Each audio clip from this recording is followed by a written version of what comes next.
Mes chers amis, j'ai une histoire à vous raconter qui va peut-être vous glacer le sang. Il y a quelques années, j'ai vécu une expérience qui m'a ouvert les yeux sur une réalité troublante que beaucoup d'entre nous préférons ignorer.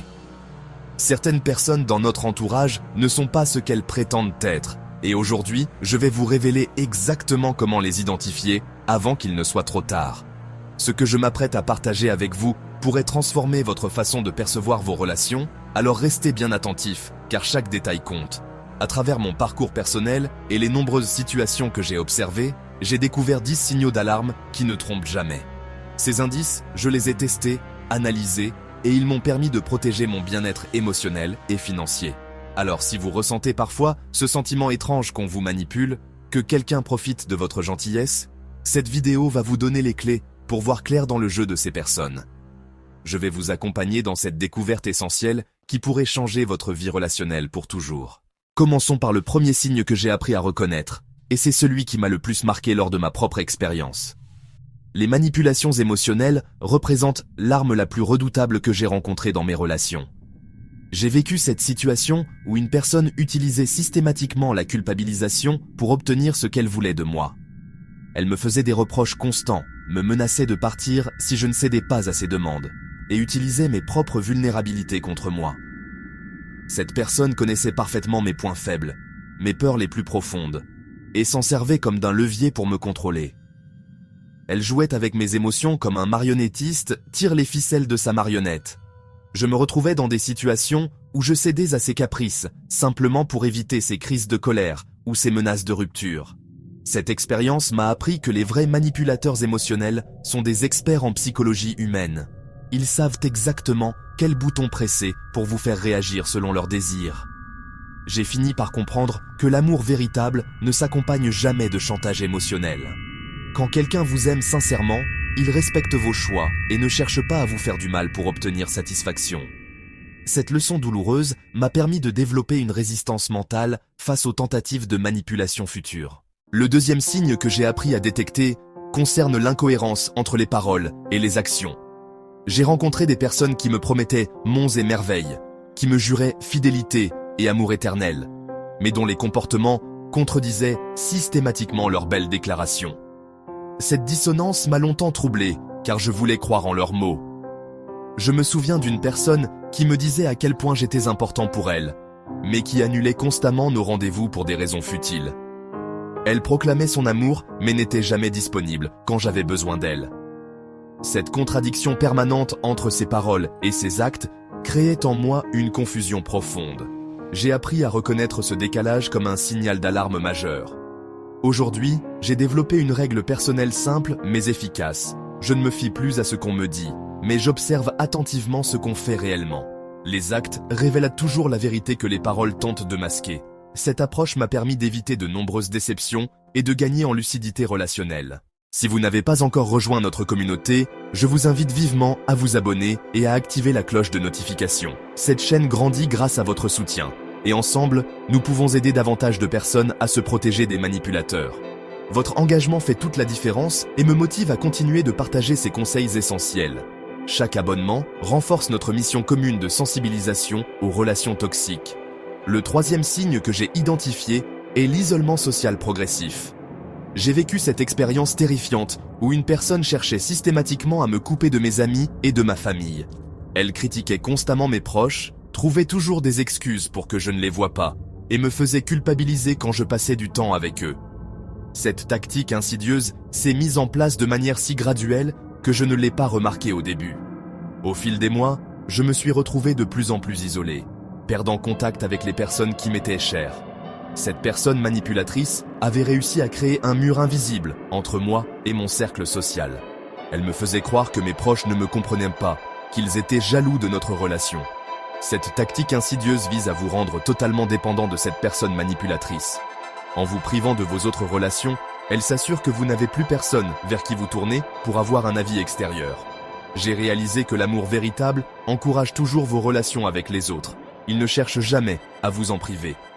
Cette expérience m'a appris l'importance cruciale de maintenir un réseau social solide et diversifié. Le quatrième signe concerne l'évitement des responsabilités, et celui-ci m'a particulièrement marqué. J'ai connu une personne qui était systématiquement absente dans mes moments difficiles. Quand j'avais besoin d'un soutien, d'une aide concrète ou simplement d'une présence réconfortante, elle trouvait toujours une excuse pour ne pas être là. Je me souviens d'une période où je traversais une crise professionnelle majeure, j'étais épuisé émotionnellement et j'avais besoin de quelqu'un sur qui compter. Cette personne, qui se disait pourtant mon amie la plus proche, était constamment occupée, indisponible ou simplement évasive. Mais dès que j'avais quelque chose à offrir, une opportunité dont elle pouvait profiter, elle réapparaissait miraculeusement. Quand j'ai obtenu une promotion ou quand j'ai eu accès à certains privilèges, elle est devenue soudainement très disponible et attentionnée.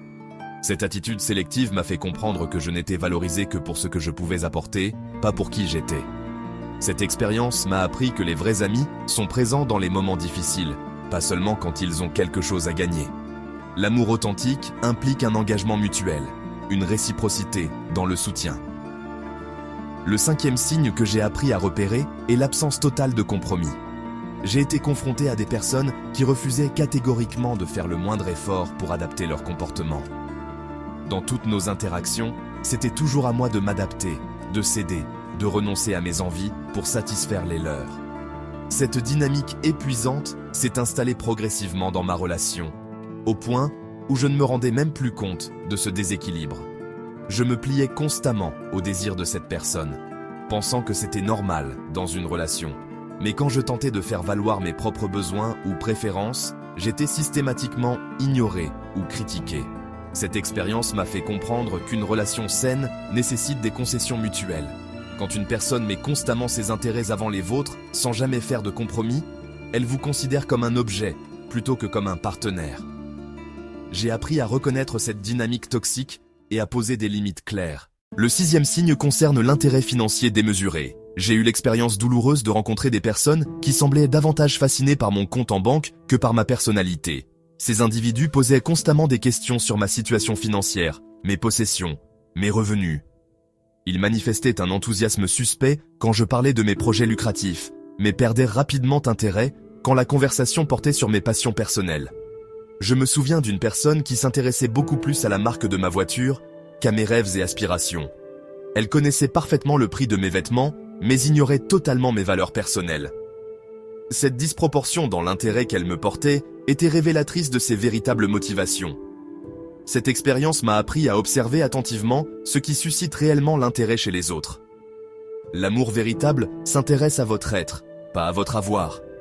J'ai développé une sensibilité particulière à ce type de comportement, ce qui m'a permis d'éviter de nombreuses relations intéressées.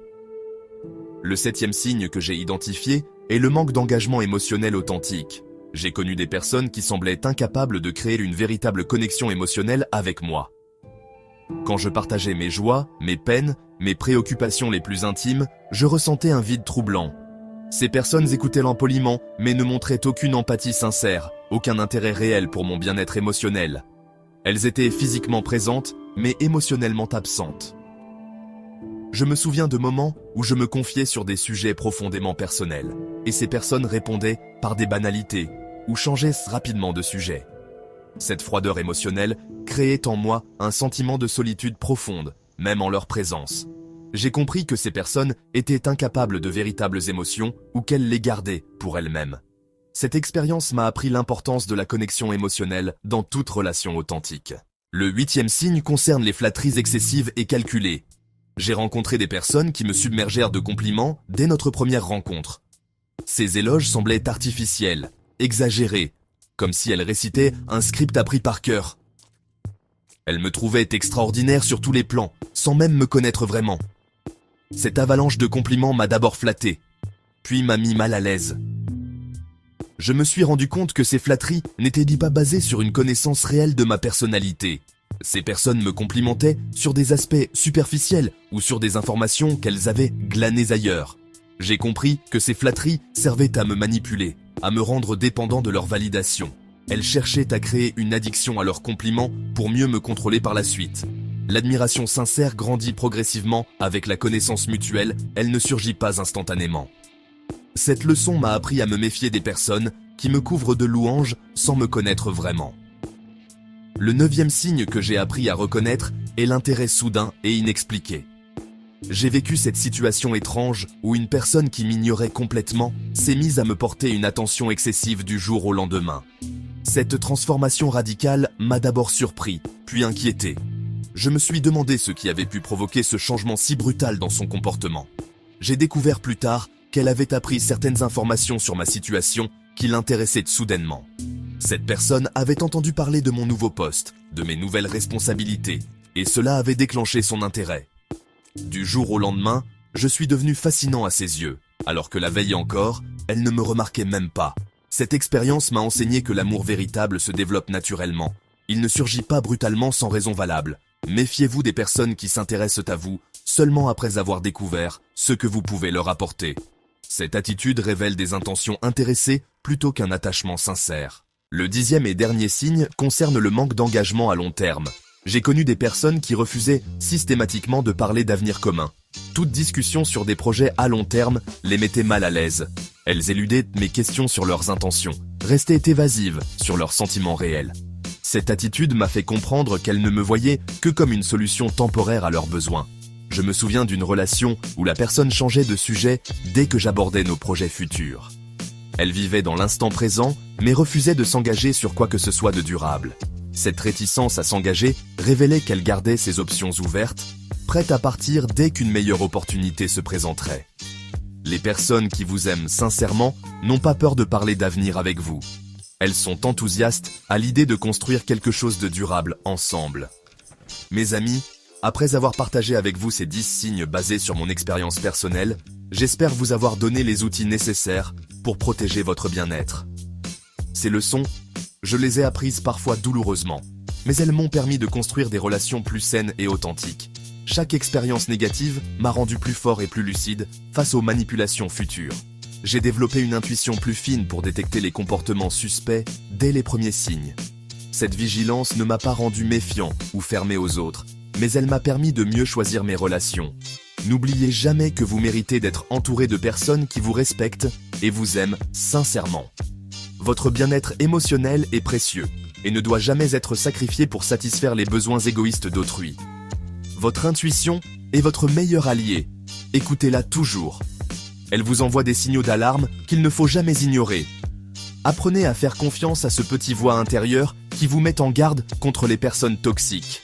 Si cette vidéo vous a aidé à y voir plus clair dans vos relations, n'hésitez pas à vous abonner et à activer les notifications pour ne manquer aucun de mes conseils.